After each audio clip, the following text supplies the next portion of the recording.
Para mí, ser Pilo Paga es la oportunidad de que jóvenes con escasos recursos puedan acceder a una educación de alta calidad y cumplir sus sueños. Ser Pilo Paga es el comienzo de una gran transformación para el país. Es la puerta de la primera generación en paz y educada de este país. Ese hecho de tener algo de más, algo que antes pensó que no podía llegar a tener, genera como más que una responsabilidad, es unas ganas de poder retribuir todo lo que le dan a uno. La esencia de la vida de cualquier ser humano son los sueños. Los jóvenes por lo general tenemos muchos sueños de cambio. Entonces cuando usted le da la capacidad de cumplir esos sueños a los jóvenes, está dando la capacidad de cumplir son los sueños de cambio, de hacer las cosas de una manera distinta, de mejorar como sociedad, de mejorar personalmente. Lo que uno quiere para su país es el bien, es mejorarlo. Tenemos mucho para hacer un increíble país. Para mí los Pilos somos personas que queremos trabajar sí o sí en la sociedad, que queremos retribuir, que creemos que con un cambio social se puede lograr cualquier cosa que queramos en este país. La educación de alta calidad es importante para muchos jóvenes porque así pueden sentir que están aportando algo para su país, para su familia. Es la verdadera forma de disminuir desigualdad y brechas sociales. Si tenemos jóvenes educados, jóvenes que saben lo que hacen, se va a gestionar un mejor país. Yo pienso que la educación construye porque llena a las personas tanto profesional como personal, te llena de valores, de responsabilidades, te inspira y te muestra cuáles son todas las circunstancias, las coyunturas que está viviendo el país y te lleva a pensar, bueno, ¿yo qué puedo hacer para cambiar esto en serio? Acá no solamente estamos formando 30.000 jóvenes profesionales, sino que estamos formando 30.000 jóvenes que van a aportar a la producción y al desarrollo de un país. El chip ahora es otro, ahora es, oiga, ni siquiera es ser Pilo Paga, es la educación sí paga. Gracias a ustedes, hoy valoro cada una de mis oportunidades.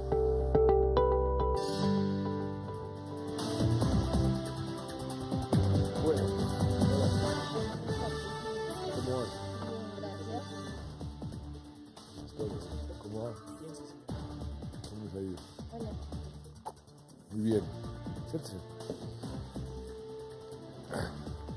Bueno, vamos a tener aquí como un buen conversatorio, ¿no? Eso esperamos, señor presidente. Bueno, yo creo que nos están viendo por varios medios de comunicación. Lo primero es presentarnos. Yo soy Juan Manuel Santos, presidente de la República. Mucho gusto, señor presidente. Mi nombre es Diego Chamorro. Soy de un pueblito al sur de Nariño que se llama Pupiales. Tengo 19 años. Gracias al programa Ser Pilo Paga estoy estudiando medicina. Voy en sexto semestre en la Universidad de los Andes y pertenezco a la... Andes. Sí, señor, de la Universidad de los Andes. Y pertenezco a la versión 1 del programa Ser Pilo Paga. Muy bien. Okay. Tú. Mi nombre es Laura Natalia Bobadilla, tengo 19 años, estudio licenciatura en Pedagogía Infantil en la Universidad de La Sabana. Hago parte también de la primera versión de Ser Pilo Paga y soy de aquí de Bogotá. Muy bien. Buenas tardes, señor presidente. Mi nombre es Santiago Solís Rojas, estudio jurisprudencia en la Universidad del Rosario. Tengo 18 años y voy a entrar a cuarto semestre. ¿En qué semestre? ¿Cuarto? Sí, señor. ¿Y tú? Buenas tardes, yo soy Paulina Morales, estudio fonoaudiología en la Universidad Nacional. Soy de la primera versión de Ser Pilo Paga y vengo de Duitama, Boyacá. Boyacense. Sí, señor, Como mi boyacense. papá. Sí, señor. Muy bien. A ver, cuéntenme un poquito cómo ha sido la experiencia, cómo les ha parecido el programa y la parte, por ejemplo, de asimilación a las universidades con los demás compañeros. ¿Cómo están hoy? ¿Están contentos? ¿Han tenido dificultades? ¿El programa los ha llenado 100%? ¿O qué me aconsejan de cambiar si hay algo que se pueda mejorar? Por ejemplo, el caso tuyo, vienes de Nariño. No, yo soy de acá de Bogotá. De Bogotá. Sí, señor. Estudiando Derecho. Sí, señor. En la Universidad de Rosario. Sí, señor. Mi papá nació en Boyacá y se graduó en Derecho, mi papá, en la Universidad de Rosario. ¿Cómo ha sido esa experiencia? Pues en la universidad nos brindan grandes experiencias porque podemos estar con gente que ha estado en los más grandes colegios del país y podemos competir al nivel de ellos. Tenemos profesores excelentes que nos dan todos sus conocimientos, nos ponen a disposición, tenemos las mejores bibliotecas, los mejores espacios y el recibimiento en el Rosario ha sido muy bueno, nos han atendido de la mejor manera posible. Entonces estar en el Rosario es como estar en la casa, porque entonces la gente está muy pendiente de uno y es como muy familiar el ambiente. ¿No se han sentido como aislados o discriminados de ninguna forma? No, señor, es que yo también creo que para llegar al programa hay también que tener fortaleza para asumir el reto, porque esto es un programa que es una oportunidad y es un reto a la vez. Y llegar al programa sí es algo genial. A mí el rector de la Universidad de los Andes me dijo que la más grande transformación que ha tenido la universidad en su historia lo están haciendo ustedes, que el 40% de las matrículas el semestre pasado fue de personas que entraron a programas como el suyo, o como el Serpi lo paga, y que eso ha generado una competencia que ha mejorado muchísimo la calidad de la educación, que las relaciones entre los propios estudiantes se han mejorado porque ha habido más camaradería, que los propios profesores están también sufriendo una especie de metamorfosis positiva, que están viendo la calidad de los estudiantes cada vez mejor. ¿Eso lo notan ustedes también? Sí, señor presidente. El programa Serpi lo paga trajo un impacto, tanto para la Universidad de los Andes como para nosotros como beneficiarios del mismo. Para mí prácticamente, yo he resumido muchas veces cuando me preguntan qué significa Serpi lo paga para mí, y para mí es una oportunidad de vida, una oportunidad que a uno le ha permitido cambiar esa realidad en la que uno estaba. Yo vengo de un pequeño pueblo y el cambio es muy drástico, venir a Bogotá, a una universidad de esa talla, el reto es grande, acostumbrarse a la ciudad es un reto también importante. Sin embargo, este programa me ha permitido acceder a una educación que de pronto, al igual que muchos otros jóvenes colombianos, mirábamos un poco lejana, y de verdad se siente como el cambio que genera en uno eso. En cuanto a la universidad, es correcto lo que usted dice, señor presidente. El ambiente que se siente ahora en los Andes es totalmente diferente. La interacción entre estudiantes becados, no becados, se ha fortalecido, hemos fortalecido relaciones humanas. El apoyo por parte de los otros estudiantes que no tienen programas de financiación hacia nosotros ha sido incondicional. La misma universidad se ha preocupado por hacer que nuestra estadía en la universidad sea bastante agradable, con programas como el FOPRE, subsidios de sostenimiento, subsidios de apoyo para alimentación, de transporte. Por ejemplo, a los estudiantes de medicina nos regalan las batas, los uniformes, el fonendo, apoyos que de pequeño hacen un cambio realmente significativo para nosotros, porque mejoran no solo cómo nosotros estamos teniendo esa experiencia universitaria, sino que ayudan muchas veces en las dificultades económicas que un estudiante foráneo o de aquí de Bogotá, que no tiene los recursos muchas veces, puede pasar por ellas. ¿Y para qué? Pero la universidad se ha preocupado mucho por nosotros. ¿Qué me da para mejorar el programa? ¿Hay algo es una pregunta. ¿Hay algo o le parece que el programa está funcionando bien? Me gusta cómo funciona el programa. Me gustaría que tuviera mucha más cobertura, que tenga. Es un reto, yo lo sé, exacto, pero al igual que la educación, yo creo que es una herramienta que cambia una sociedad, que transforma en realidad una sociedad. Y creo que una cobertura de un programa de esta talla realmente hará una diferencia. Ya estamos viendo la diferencia. Yo estoy viendo la diferencia en mi calidad de vida, en la de mis amigos, de los otros Serpi lo paga. ¿Usted es de un pueblito de Nariño? Sí, de Pupiales, sí, señor. ¿Cuánta gente vive en Pupiales? Aproximadamente 6.000, 7.000 personas, más o menos. Es muy pequeño. ¿Sus papás están allá? Sí, sí, señor. ¿Y qué piensan del programa que usted esté en la Universidad de los Andes estudiando medicina? La verdad, primero es un orgullo, porque es una superación para ellos. Mis papás, pues, de pronto no podían financiarme, no podían apoyarme, y este programa en serio cambió mi vida. Qué bueno. Está cambiando mi vida. Pero aquí vinimos a hacer un conversatorio de doble vía, que ustedes van a jugar hoy de periodistas, a hacerme preguntas a mí también para que tengamos esa conversación. Entonces, aquí no hay preguntas indiscretas, las indiscretas son las respuestas. Señor presidente, me gustaría preguntarle qué es lo más difícil de ser presidente aquí en Colombia. Lo más difícil, cuando yo era ministro o funcionario, uno siempre decía, tenía un problema difícil, que lo resuelva el presidente o que lo resuelva mi superior.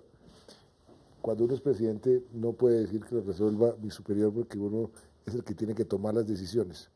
Y toda decisión tiene un costo.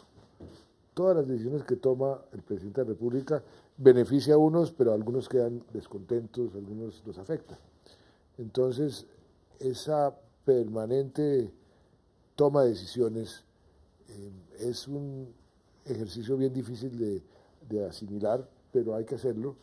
Muchas veces uno no tiene a quién acudir uno no es dueño de la verdad, como cualquier ser humano tiene sus dudas. Yo acudo muchas veces a personas expertas en los temas.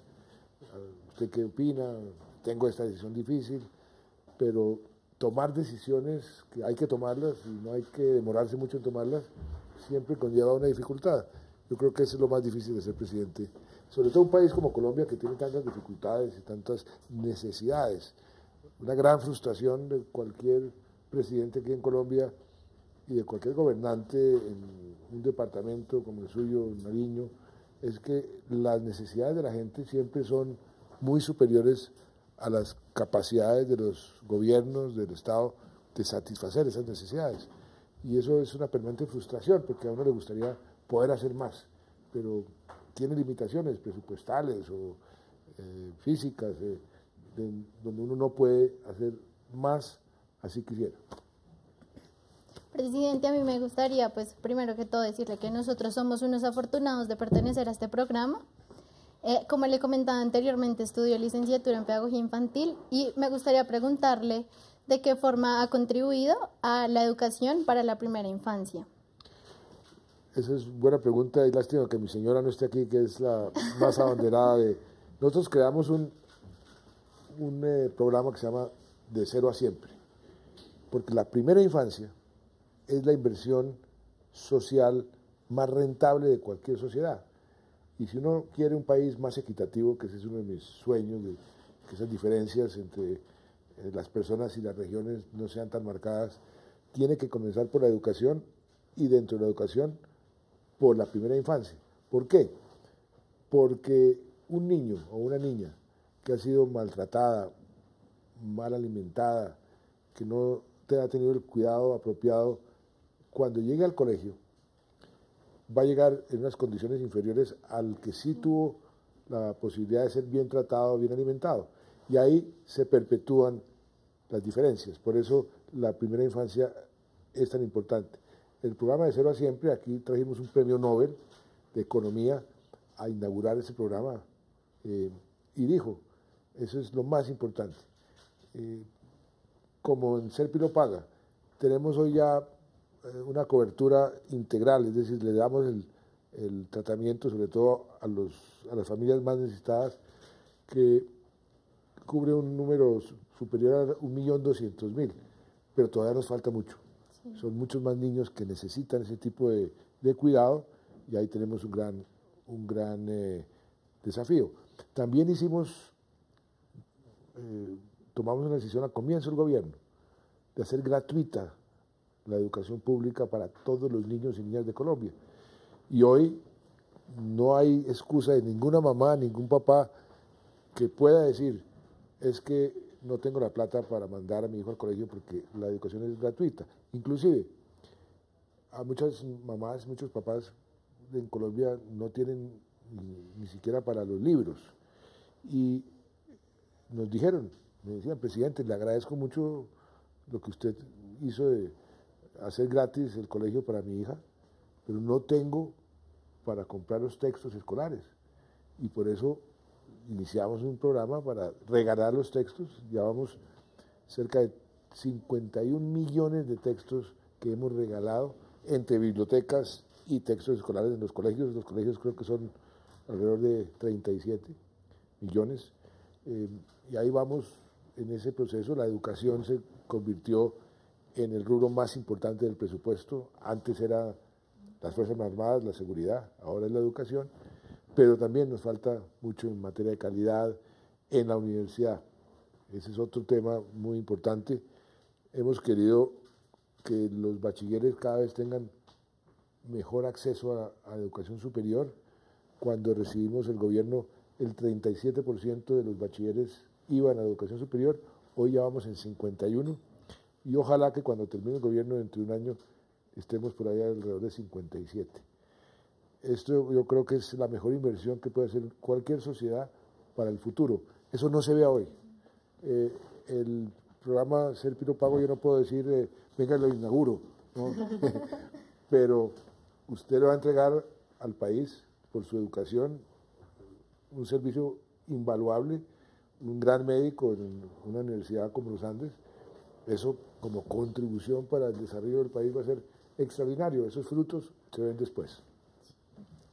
Señor presidente, yo quería preguntarle, desde que me vinculé al programa Ser Pilo Paga, siempre he tenido como la inquietud de cómo surgió ese programa, cómo se le ocurrió esta estrategia para incrementar el acceso de los jóvenes a la educación superior. Yo tengo que darle crédito a la ministra de Educación, Gina Parodi, que un día llegó, ella llegaba todos los días con ideas. Entonces, Gina, ¿qué día tiene hoy? Entonces, no tengo una que le va a gustar. Y hizo como una escogencia de diferentes programas que tienen diferentes países. Uno de ellos era Australia. Y yo, mire, yo creo que si usted convence al ministro de Hacienda de darnos una plata adicional, podemos hacer algo que a usted le ha interesado siempre, y es cómo podemos hacer que los más talentosos, los mejor preparados, que por recursos no dejen de ir a las mejores universidades. Y me presentó el programa y apenas lo vi me encantó. Adelante, y lo pusimos en marcha y ha sido un programa muy exitoso. Hoy hay una controversia entre la universidad pública y la universidad privada. La universidad pública se queja que los estudiantes prefieren las universidades privadas y no las públicas, entonces que los recursos se están yendo más a financiar matrículas en universidades privadas a expensas de la universidad pública. En parte tienen razón, pero no es a expensas, porque esto es una plata adicional. A la universidad pública se le ha ayudado muchísimo, cerca de 19 billones de pesos hemos entregado a la universidad pública, siempre hay más necesidades. Y lo que estamos viendo es si de pronto podemos poner unos límites entre públicas y privadas, porque realmente la plata podría rendir más en las públicas, siendo buenas universidades, pues por el costo de la matrícula. Bien, señor presidente, muchas personas que no alcanzaron a entrar al programa aspiran a créditos de ICETEX, pero hay en la creencia popular que ICETEX presta unos altos costos. ¿Usted qué piensa al respecto? Que tienen razón, y por eso hemos tratado de que para las personas que están en el CISBEN, por ejemplo, el costo del crédito sea solamente la inflación.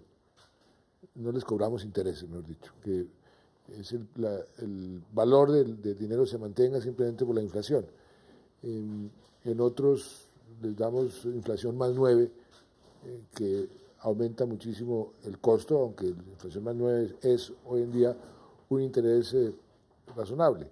Pero sí, es cierto, y por eso a los que más lo necesitan estamos tratando de financiarlos con el menor costo posible, y a muchos le estamos condonando las deudas si se gradúan con unas calificaciones, estímulos para que se mantengan, porque es muy importante la pertinencia. Ustedes sabían que en el programa de ustedes es la más baja deserción que hay en todo el espectro universitario, es el programa. El programa Ser Pilo Pago, la gente no se, por pilos están estudiando y no se van de la universidad, ahí se mantienen. Eso es muy importante en el sistema educativo en general, que no haya deserción. Y por eso muchas veces hay deserción porque la gente no tiene cómo pagar, se asusta, y lo que estamos es tratando de facilitar ese crédito porque sabemos del beneficio a largo plazo. Señor presidente, bueno, otra pregunta. Sí. ¿Usted no creería que el programa debería tener un semestre de adaptación para los estudiantes para que lleguen un poco más fortalecidos a lo que es la universidad como tal? Se ha sugerido mucho para que el shock no sea tan grande y que haya una especie de semestre de transición para que se vayan adaptando. Sí, digamos, sería lo ideal, pero nuevamente por limitación de recursos, entonces tendríamos que reducir el número. Entonces, ahí están las decisiones de ser presidente. ¿Cuál decisión es menos costosa? ¿Cuál decisión trae más beneficios? Yo pensaría, si tuviéramos más plata, pues primero podríamos integrar más estudiantes. Y si le dedicamos alguna plata a esa transición, entonces tenemos que reducir todavía más el número de beneficiarios. Entonces el costo de las personas que la adaptación les queda difícil el primer semestre no es tan alto como el costo de dejar muchos muchachos, muchachas por fuera del programa. Entonces ese es el permanente balance que uno tiene que tener en esas decisiones. Ok, presidente, una pregunta. Digamos que por los medios de comunicación se ha escuchado bastante que su gobierno ha regalado varias casas, ¿sí? Entonces, a mí me gustaría saber qué requisitos debe tener esa persona para poder cumplir, para poder tener una casa gratis. Pues mire, a mí me han criticado mucho porque es un programa que dicen, usted está regalando casas, las casas no se deben regalar, la gente tiene que hacer algún esfuerzo para merecerse esa casa. Pero hay tantas familias en Colombia que no tienen la más mínima posibilidad de pagar un crédito y que tienen derecho a una casa propia, entonces por eso pusimos en marcha el programa de las casas gratis. ¿A quiénes se las estamos dando? A los más vulnerables, a los desplazados, a los que han sufrido el conflicto armado, a los que han sufrido los desastres naturales, a todos esos que realmente no tienen la posibilidad de pagar una cuota de una casa, así sea pequeña, así sea baja. Para los que sí tienen capacidad de pagar una cuota pequeña, pero no tienen lo suficiente para comprarse una casa, también tenemos programas, lo que se llama Mi Casa Ya, en donde, por ejemplo, hoy hay que pagar 180.000 pesos mensuales y esa familia generalmente estaba pagando 350.000, 400.000 pesos de arriendo. Se le baja a menos de la mitad y se queda con la casa después de X número de años. Entonces, eso es lo que nos ha permitido hacer una política de vivienda donde hemos logrado reducir el déficit habitacional. ¿Qué es el déficit habitacional? Es el número de familias que quisieran tener casa que no la tienen. Eso lo hemos reducido casi a la mitad. Todavía nos falta mucho, pero es un buen avance y tiene una ventaja lo de la vivienda. La construcción de vivienda utiliza muchísimo material de muchas industrias, entonces es muy bueno para la economía y para la generación de empleo. Por eso la política de vivienda es una política, para mí, una de las preferidas y de las que más beneficio trae. Señor presidente, en la corta experiencia que he tenido como estudiante de medicina y teniendo en cuenta la experiencia de algunos profesores, uno se da cuenta que el sistema de salud colombiano tiene sus problemáticas y tiene sus retos. ¿Cómo se ha mejorado en su gobierno el sistema de salud y la prestación de ese servicio a los colombianos? Pues usted va a ser una persona clave en el sistema de salud, porque usted se va a graduar de médico. Mire, así como en la educación nos propusimos que ningún papá y ninguna mamá tuviera la excusa de decir, por falta de plata no estoy mandando a mi hijo al colegio. De la misma manera nos propusimos, y lo hemos logrado, que ningún hijo o hija pueda decir, mi papá o mi mamá se me murió porque no puede pagar las medicinas o no pudo ser atendido por el sistema de salud, o que un papá o una mamá vea que un hijo o una hija se murió porque no tiene los recursos. Por eso convertimos la salud en un derecho fundamental. El primer país que lo hace. O sea, es un derecho fundamental de cualquier ciudadano tener acceso al servicio de salud. Hace 10 años, cerca del 25% de los colombianos, uno de cada 4, no tenía derecho a enfermarse porque no estaba cubierto por el sistema y no tenía plata, se moría. Hoy hay cobertura universal. Tenemos entonces ahora el problema, el gran reto es de mejorar cómo funciona el sistema, porque yo soy el primero en reconocer que el sistema es muy ineficiente, entonces la gente hace unas colas interminables y no nos atienden bien y para que les den unas citas eso es una odisea, pero eso poco a poco se está mejorando. Y por lo menos ya la persona puede ir y puede exigir que lo atiendan, antes no. Entonces vamos avanzando, tenemos cobertura universal, tenemos algo muy importante, el sistema de salud colombiano, eso no sucede en otros países, ha incluido muchísimos tratamientos dentro del sistema. Otros países no tienen tantos tratamientos y por eso el porcentaje de lo que las familias gastan en salud es mucho más alto que en Colombia. Colombia es apenas el 15%, en otros países el 50, 60%. O sea, nosotros tenemos un buen sistema de salud y tenemos que hacer un gran esfuerzo en que sea más eficiente y que atiendan a la gente con mejor y con más oportunidad. Presidente, y ya que se firmó el acuerdo, ¿podría decirse que finalmente va a haber paz en Colombia? Pues paz con las FARC. Eso no quiere decir que estamos en un paraíso terrenal. Todavía tenemos problemas con el ELN, con las bandas criminales, pero esa guerra con las FARC era lo más grave que teníamos, porque era la guerrilla más poderosa, más antigua, más numerosa que ha tenido América Latina en su historia. Y haber terminado ese conflicto, en este momento que estamos hablando, los 5 se están sacando las armas de las zonas veredales, hasta la última arma de las FARC desaparecen como grupo armado.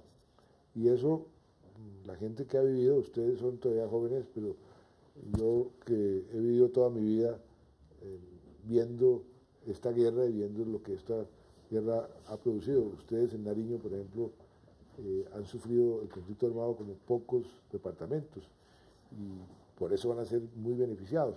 Pero nos queda también unos retos de materia de seguridad, pero ahora vamos a tener más posibilidades de ser efectivos en darle más seguridad a los colombianos, porque todos esos esfuerzos que estábamos dedicando a esa guerra con las FARC, pues los soldados, los policías los podemos dedicar a los otros, a las otras manifestaciones de inseguridad, y en la medida que pasa el tiempo vamos a poder dedicarle más recursos a la salud, a la educación, que antes no podíamos. Bueno, señor presidente, yo tengo una pregunta. Digamos que suena muy bonito esto de la paz y muchas personas lo hemos adoptado, pero ¿de qué forma usted nos aconsejaría a nosotros? ¿Qué podemos hacer para contribuir a la construcción de la paz? Buenísima pregunta. Cada uno puede contribuir en una forma muy particular. Yo asemejo la construcción de la paz a la construcción de una catedral. Esas grandes catedrales que necesitan unos cimientos fuertes y que poco a poco, ladrillo por ladrillo, se van construyendo. Esta paz va a durar mucho tiempo en construirse realmente, pero lo importante en este momento es que los cimientos sean sólidos.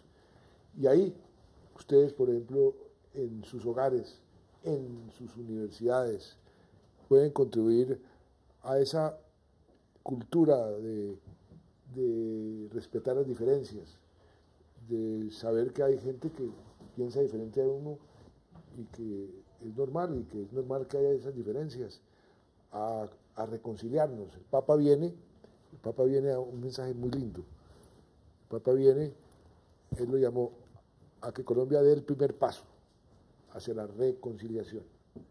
Y ustedes con su ejemplo, porque esta paz es para ustedes, para los jóvenes, y el día de mañana para sus hijos, el ejemplo de reconciliarnos es algo que tenemos que volver como una especie de bola de nieve.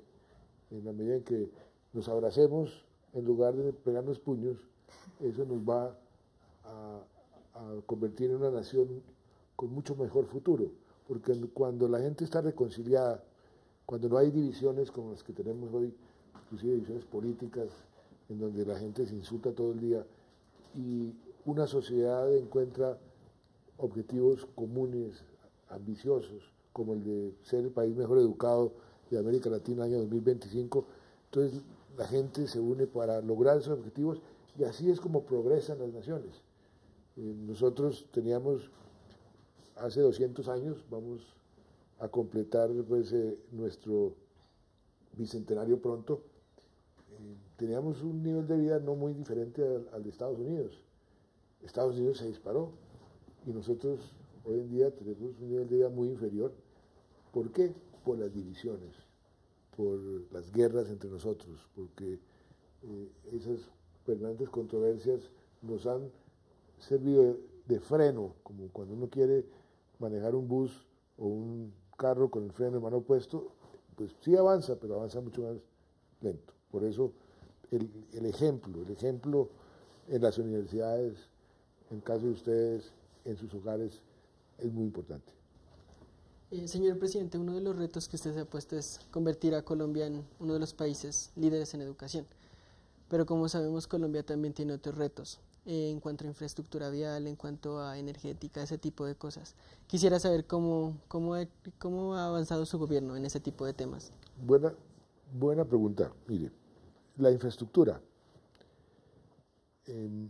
Nosotros, infortunadamente, yo fui ministro de Hacienda. Cuando hay dificultades fiscales, cuando el gobierno se queda sin plata, comienza a recortar los presupuestos. ¿Y cuál es el presupuesto que primero recortan? La infraestructura. Entonces acumulamos un retraso en la infraestructura sin darnos cuenta que una buena infraestructura es una condición necesarísima para tener una economía que genere más empleo, que sea más competitiva.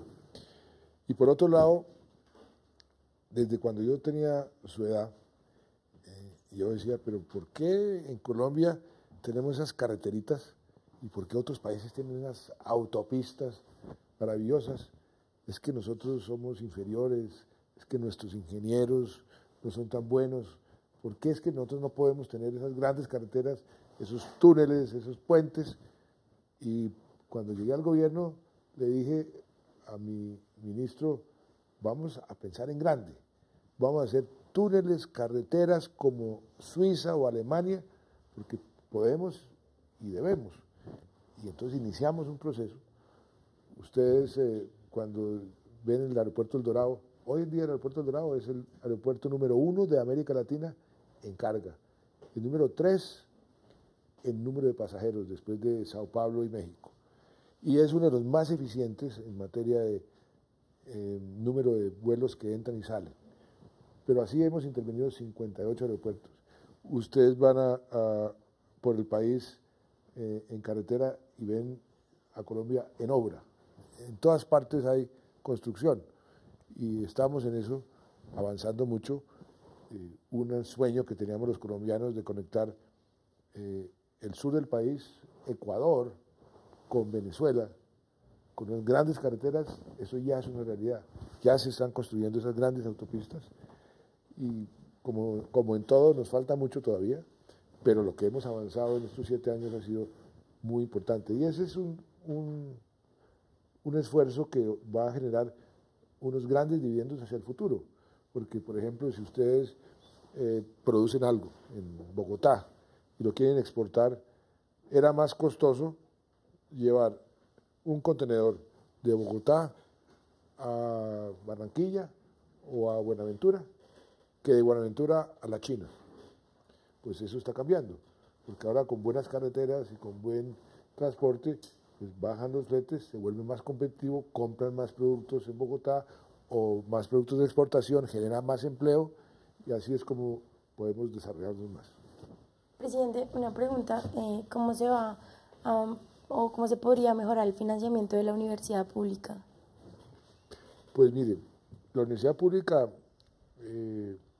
se le ha venido ayudando muchísimo y yo soy el primero en decir, ojalá pudiéramos más. Pasamos leyes, establecimos inclusive estampillas para generarle recursos a la universidad pública y todo esfuerzo que se haga para darle más recursos a la universidad pública para que tenga más oferta de cupos de los estudiantes que quieren trabajar, es una gran inversión. Es pura cuestión de tener recursos, tener más recursos y poderlos invertir más en las universidades públicas. Nosotros tenemos unas buenas universidades públicas, a mí me satisface muchísimo que en esos rankings de las universidades a nivel mundial, nuestra Universidad Nacional, la Universidad de Antioquia, la Universidad del Valle, todas salen bien ranqueadas. Eso dice mucho de la calidad de nuestra educación, pero también soy consciente que nos falta mucho por recorrer. La que sale de las privadas siempre mejor ranqueada es la suya, la Universidad de los Andes. Nos queda mucho camino por recorrer, pero la ciudad también es buenísima, la Universidad de Rosario. Pero eso se va haciendo poco a poco, pero creo que vamos por buen camino. Señor presidente, con la reciente dejación de armas de las FARC, ¿usted cómo ve el panorama político para dicha organización después de haber dejado las armas? Pues mire, yo inclusive les he dicho, ustedes con ese discurso anticuado, marxista, leninista, no creo que tengan mucho futuro. Pero lo importante es que hayan dejado las armas y que sigan sus ideales por la vía democrática, sin violencia, y que vayan a las universidades y debatan, y cada cual tiene el derecho de expresar sus opiniones y de tener su versión. Yo les digo, mire, pues ustedes están como alineados con la revolución bolivariana de Chávez. Mire, no es un buen ejemplo los resultados que están teniendo, pero lo lindo de todo esto es que esas discusiones se den en democracia, en libertad, sin violencia. Presidente, una pregunta saliéndonos un poco del tema. Sabemos que a usted le gusta leer harto. ¿Qué libro está leyendo ahorita? En este momento estoy leyendo un libro fascinante que es la vida del barón Alexander von Humboldt, que hizo la expedición botánica. Y en el libro va en Colombia. Estoy que llega la noche para seguir leyendo porque llegó al Orinoco. Es un relato maravilloso. Él fue el primero que advirtió sobre el cambio climático, hace 200 años, 1800. Digo, el ser humano está destruyendo el medio ambiente y aquí se va a aumentar la temperatura del mundo. Lo dijo hace 200 años. Y los relatos de cómo descubría especies, los relatos de cómo se encontraba con anacondas inmensas, cocodrilos por todos lados. Decía una frase que decía maravillosa: aquí el ser humano es insignificante, aquí es la exuberancia, la naturaleza, y él estaba obsesionado con entender cómo funcionaba la naturaleza. Es el libro que estoy leyendo. ¿Nos lo recomienda? Se la recomiendo muchísimo. Mire, ya creo que nos tenemos que despedir porque nos están haciendo señas. Ya para finalizar, ¿nos podría regalar una foto? ¿Una Pero selfie? claro, por supuesto, por supuesto. A ver, venga todos. Vamos a salir, falta uno. Uy. No, pero mire,